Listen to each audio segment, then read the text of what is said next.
Minister, you're welcome to the House. This is the first time I've addressed you as Minister. Congratulations. You're a hard-working man and I'm delighted to see you in the position. I also think you're ideally suited to the department that you've been appointed to. Minister, I'm always unhappy about statements. I believe they are a waste of parliamentary time. I believe they're a waste of your time. Happy, clappy statements about how well the government is doing. The people on the ground know how well a particular department is doing or not. So, leaving that aside, I do want to place on record today my gratitude, and I believe everybody that is watching what's going on in the country, for the officials that work not just in your department but in all departments. They have been forced to move out to their homes. They're trying to run at their job, families, all of these things going on together, and I have to say they're wonderful people. Our public servants are wonderful people and we owe them an awful lot. COVID-19 has delivered a number of home truths very, very quickly to all of us. And I suppose the one thing that has come out for me, the only certainty in this world is the old adage, death and taxes. They're the only two things that we can be certain of. Everything else is uncertain, and we're now living in a very uncertain time. It's important to point out today, for anybody that cares to tune into this, this too will pass. It will leave, or we will get a control over it. And I would applaud the government's work on what they're doing with respect to the rollout of the vaccine. I can't imagine the amount of pressure that my colleagues are under to move vaccine into this section or that section of society. I think what's been done is the ideal way forward. Homelessness been a plague on our society, and I hate to say this, but for the last 20 years I've been hearing Doyle speeches, Seanad speeches about, we're going to make housing affordable to the ordinary individual. I got married in the 1970s. I bought my first house as a corporal in the army, married to a nurse. My salary wasn't high. Anybody who's been watching my speeches over the last number of years on the Defence Forces knows that they're not particularly well paid. But I could get a mortgage. I could buy a house. And that's the important thing.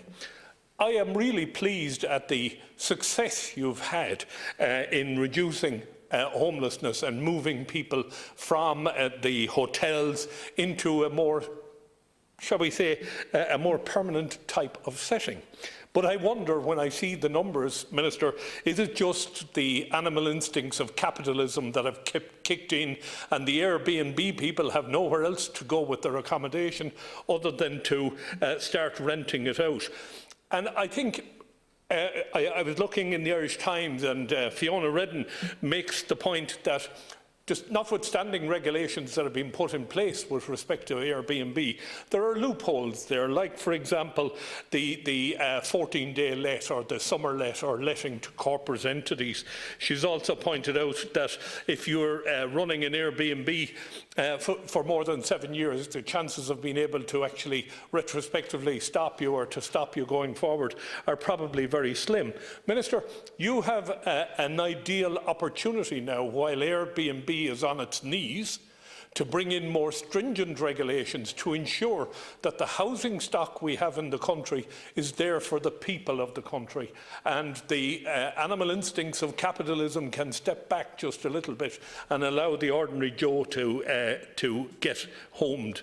Minister, we all watched the RTE programme on homelessness, particularly the rough sleepers, a couple of days ago. And I have to say, Minister, fair play to you.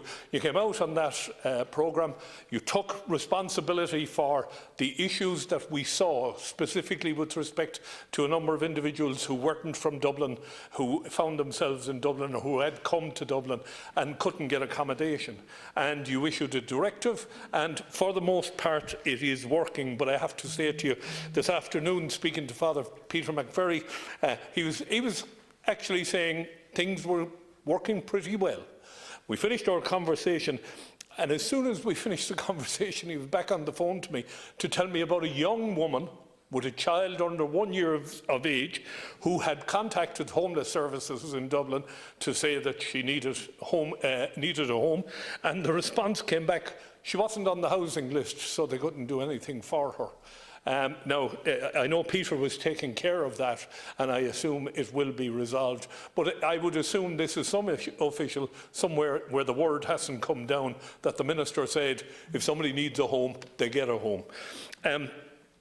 With respect to the rough sleepers, Minister, there is significant evidence to show that people finish up sleeping rough because they have been their first experience, if you want, of a homeless shelter or a homeless hostel is one of observing violence, observing drugs and fear, I suppose. So they feel safer on the street than they do in the hostels. We've learned from COVID-19 that they need single bedrooms. They need to be able to go into a hostel or a shelter, have a single bedroom, lock the door, know they will sleep safe for the night, and when they wake up in the morning, the property they brought in with them will be safe and they can take it away. And that's something we need to do.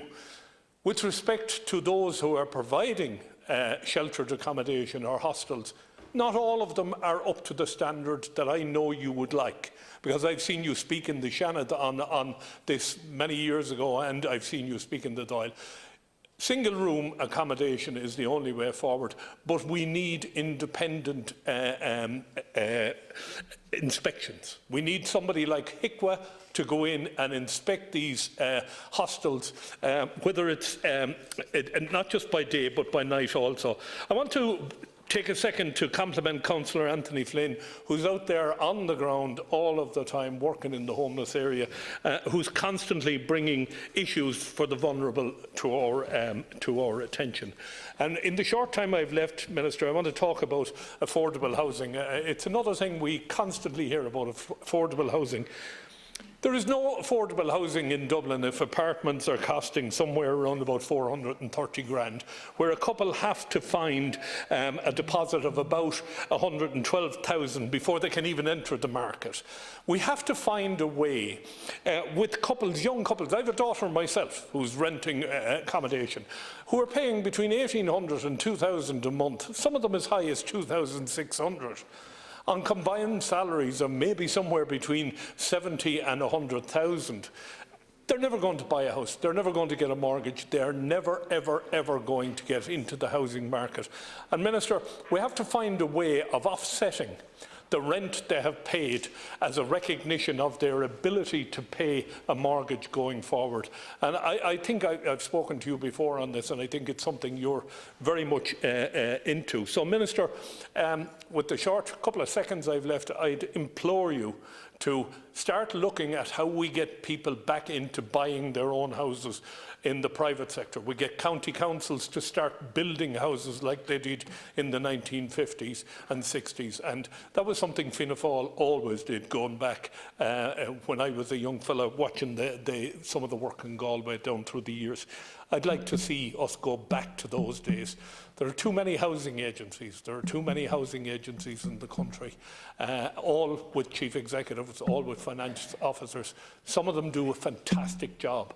I think we need to rationalise that and bring it down to a much smaller number of agencies. So, Minister, I've gone over time. I want to thank you for your time and best of luck as you go forward.